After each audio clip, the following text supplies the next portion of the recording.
Allahu Allahu Allahu Allah Allahu Allahu Allahu Allah. Kita mengenal kebaikan dan keburukan.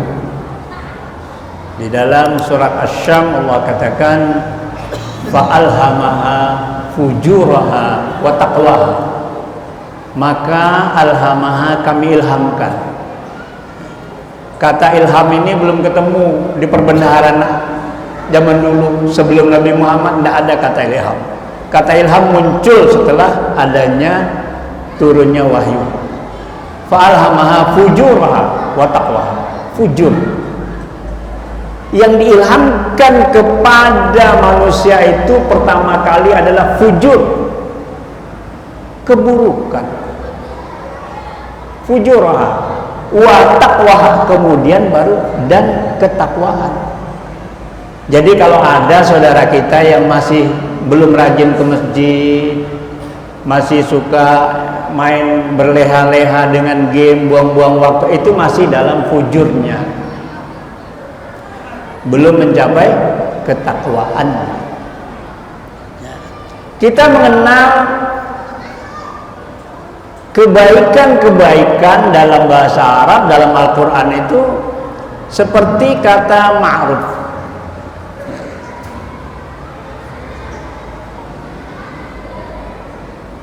Ma'ruf lawannya mungkar.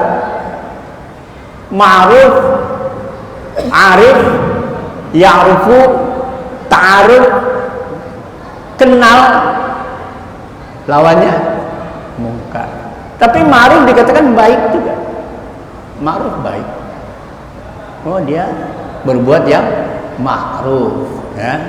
Kita didorong untuk senantiasa berbuat ma'ruf, baik. Tapi juga kata khair, ya. Wa may ya'mal misqala dzarratin khairan yarah. Wa may ya'mal misqala dzarratin syarran yarah. Khair baik juga dilawankan dengan syarr. Nah, ini baik tapi lawannya syarr. Khair juga baik, ma'ruf tadi juga baik. Kemudian kita kenal ya tadi Al-Husna Hasan. Jadi Masjid Al-Husna ini adalah masjid tempat berkumpulnya semua kebaikan-kebaikan. Insya Allah jamaahnya semua orang yang menjadi baik, kalau tadinya belum baik. Setelah sering sholat di Al-Husna menjadi semakin baik. Hasanah. Kita berdoa mohon kepada Allah, wa fil akhirati hasanah. Maunya akhir kita itu, akhirat kita, akhir dari hidup kita pun maunya ya kebaikan. Hasanah. Hasanah itu adalah kebaikan dalam bentuk jamak. Baik-baik, nah, baik-baik yang terus mau baik, hasanah.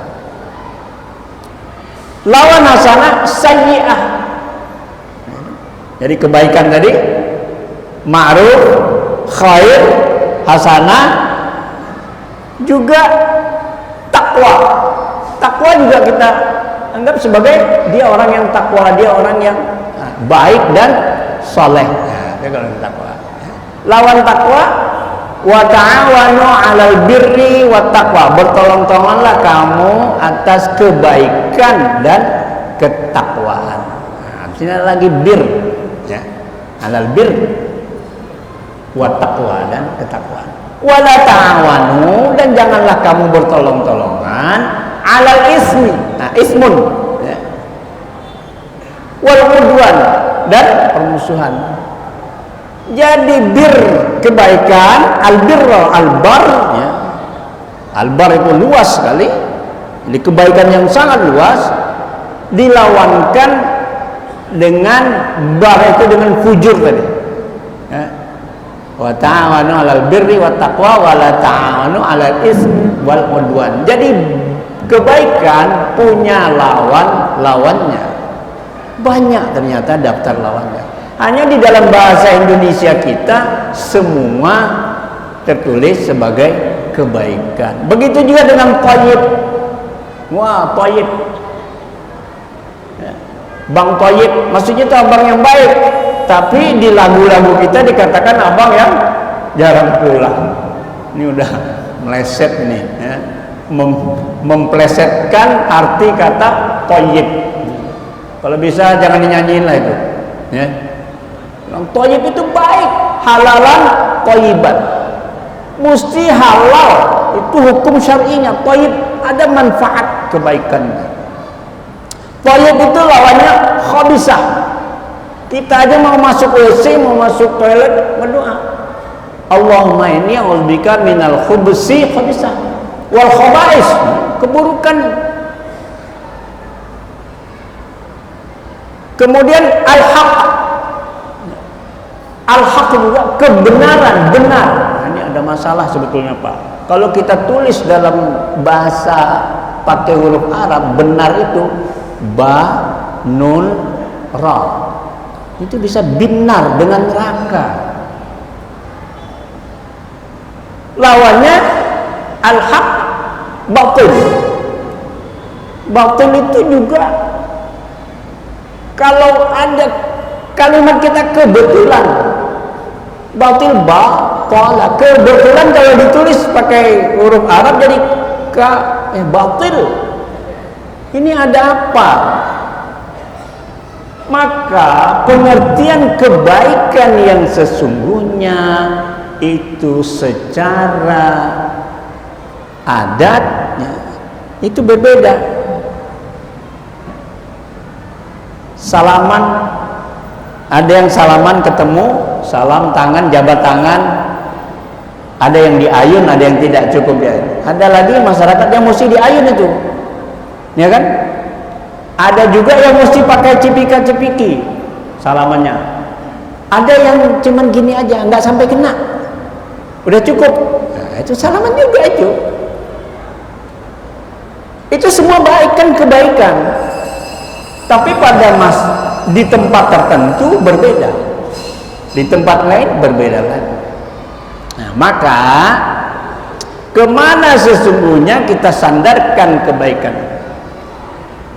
Pokok-pokok kebaikan dalam satu ayat yang panjang di dalam surah Al-Baqarah ayat 177. A'udzubillahi minasyaitonir rajim. Laisal birra an tuwallu wujuhakum qibala al-masyriqi wal maghrib walakinnal birra man amana billahi wal yawmil akhir wal malaikati wal kitabi wan nabiyyin wa atal mala ala hubbihi zawil qurba wal yatama wal masakin wa ibnas sabil was sa'ilina wa fir riqab wa aqamas salata wa ataz zakah wal mufuna bi'ahdihim idza 'ahadu was sabirina fil ba'sa'i wad dharra'i wa hinal ba' ulaika allazina shadaqu wa ilaikal humul muttaqun. Itulah pokok kebaikan yang paling lengkap,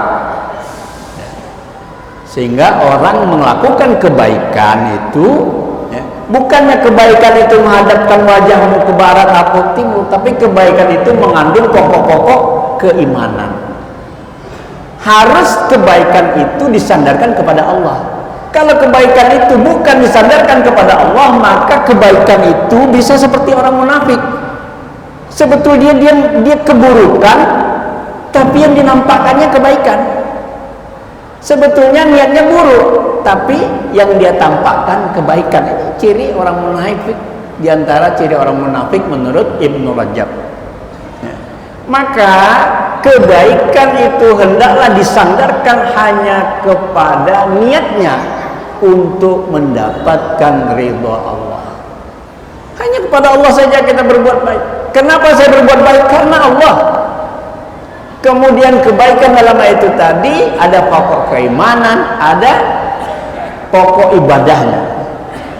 Bahwa kebaikan itu mengandung ibadah pada Allah. Kemudian ada pokok akhlaknya. Pokok akhlaknya adalah bersabar dalam kesempitan dan kelaparan. Jangan mudah marah. Baru susah sedikit saja sudah banyak keluh kesah. Kemudian setelah ada pokok akhlaknya, juga ada pokok muamalahnya, saling tolong menolong. Jemaah yang insyaallah kita mendapatkan ampunan dan ridha dari Allah Subhanahu wa taala, ada 4 pokok akhlak mulia menurut Ibnu Miskawih dalam kitab Tahzibul Akhlak. 4 pokok akhlak mulia atau akhlakul mahmudah atau karimah, ya, adalah perkataan dan perbuatan yang baik. Yang pertama adalah adil. Ya, adil. Adil ini adalah posisinya tengah-tengah. Kalau kita melaksanakan sholat 5 waktu tepat waktu, benar saja, hanya 5 waktu saja, itu sudah adil. Sudah. Karena pas permintaan sekian dikasih sekian, nah itu adil. Tapi permintaan sekian dikasih lebih. Ada sholat sunat qabliyahnya, ada ba'diyahnya, maka dia menjadi ihsan. Ada 3 pokok tingkatan itu. Yang di bawah sekali zalim. Kalau mengurangi, itu zalim. Jika kita sholat hanya sehari wajibnya 5, tapi cuma bisa laksanakan 2, mungkin cuma bisa maghrib, ya, sama isya, subuh ketiduran terus, nah itu namanya zalim, menzalimi diri sendiri. Ini zalim. Yang tengah-tengah tadi adil. Ya. Kemudian tingkat di atasnya ihsan. Kalau dia mau melebihkan, maka dia termasuk golongan yang ihsan, yang berbuat baik. Yang kedua adalah al-hikmah atau bijaksana.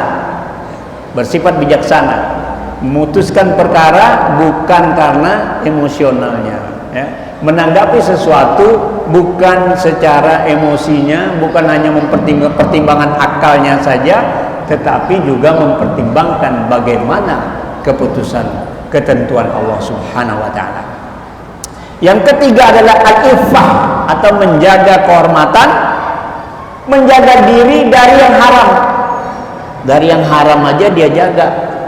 Tapi masih ada yang masih belum tahu atau terbawa-bawa sehingga tidak menjaga diri dari yang subhat. Yang subhat. Kemudian yang keempat adalah syaja'ah, itu berani dalam kebenaran. Berani dalam kebenaran ini sangat penting, karena ketika kebenaran yang dimajukan banyak orang nggak berani. Saya pujikan polisi Republik Indonesia, Pak. Hanya di Indonesia lah polisi yang pernah menangkap nabi, pernah menangkap malaikat, pernah juga menangkap Tuhan. Indonesia yang bisa begitu, ya. Ada orang yang mengaku dirinya nabi ditangkap, mengaku dirinya malaikat tangkap juga, mengaku dirinya Tuhan ditangkap. Inilah Indonesia kita. Ternyata memang para penegak hukum di negara kita ini, jangan kita pesimis, kita optimis, ya. Masih banyak, ya, masih banyak di antara saudara-saudara kita itu yang tetap syaja'ah, memelihara berani di dalam kebenaran. Maka 4 pokok kebaikan tadi, sebetulnya persoalan kebaikan ini adalah suatu kajian-kajian yang panjang, bisa dibahas risalahnya secara akhlak, ya, secara implementasi, dan bagaimana secara filosofisnya. Panjang pembahasannya, namun kita singkat saja karena waktu. Ada tambahan mengenai 4 akhlak yang buruk menurut Ibnu Miskawih, yaitu pertama zalim. Orang yang menzalimi dirinya sendiri. Kalau sholat sehari 5 kali, dia cuma bisa 2 kali atau sekali saja, ya. Kemudian orang yang bodoh, al-jahlu, ya, bodoh. Nah, itu juga termasuk diantara akhlak yang buruk. Yang ketiga, orang yang rakus, at-tamak, ya, tamak. Kalau buat dia maunya banyak. Nah, kalau itu ketawanya pas pembagian, Pak. Dikali-kali, tambah-tambah, kurang-kurang kita bagus, tapi giliran bagi-bagi sering salah. Untuk diri sendiri maunya banyak, nah, untuk keluarganya banyak. Kemudian yang keempat, tahawun, ya. Hidup tanpa perhitungan. Nah, ini termasuk 4 akhlak yang yang buruk. Demikianlah kiranya yang dapat saya sampaikan. InsyaAllah ada manfaatnya. Lebih dan kurang saya mohon maaf. Nasrun minallah wa fathun qarib. Assalamualaikum warahmatullahi wabarakatuh.